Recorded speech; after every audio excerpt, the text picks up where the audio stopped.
Kung bago ka pa lang sa aking YouTube channel, please subscribe at i-hit ang notification bell para updated ka sa aking bagong videos.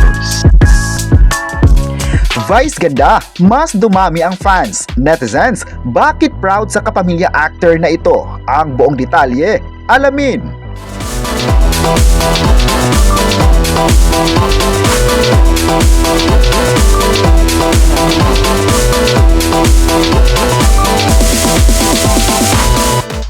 Ngayong hapon ay mainit na pinatrending ang kapamilya host ng It's Showtime sa social media dahil sa mga netizens na tila nagustuhan nila ito. Sa isang post nga ng isang fan, sinabi nitong masaya at proud sila kay Vice dahil nakita nila kung gaano ito kapalaban. Iniidolo nila ito dahil kahit marami ng mga challenges sa buhay niya ay di pa rin natitinag ng mga kritiko.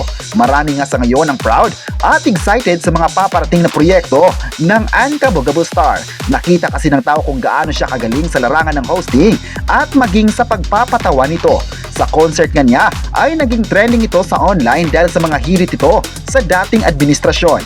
Marami nga ang nagalit pero may iba pa rin ang masaya at naging proud sa talento nito. Sa pagiging palaban din ito ay nagpapakita na mas nagustuhan ng tao ang mga paandar niya sa publiko. May nagsabi naman na kahit marami man ang nagbigay ng negatibong komento sa kanya, ngunit hindi nila makukontrol ang pagmamahal ng tao sa kapamilya host. Mas ipinaglaban pa nga ng mga tao ang paninindigan ni Vice. Naging issue din sa ngayon ang pagtanggal di umano kay Vice sa endorsement nito ng McDo at pinalitan daw ito ni Miss Heart Evangelista. Pero ayon pa sa naging payag ni Vice, walang katotohanan ang lumabas online. Sa pagbabalik nga niya sa It's Showtime, ay inalok pa niya ang buong grupo ng Little Ponies na kumain sa McDo pagkatapos ng programa. Ito daw ay nagpapatunay na malakas ang tiwala ng tao sa kapamilya actor na ito. May nagsabi naman na sana magtuloy-tuloy pa ang mga proyekto ng It's Showtime host para marami pang mga fans at viewers ang sasaya. May nagsabi naman na excited sila sa bagong movie ni Vice na ipapalabas na sa sinihan ngayong December 25, 2025. Excited nga dahil ayon pa ng mga fans, hindi nagpapa-apekto ang artista na ito para lang sa mga taong nagmamahal sa kanya. Sa social media nga ay bumaha ang suporta ng tao sa kanya sa kabila ng intriga.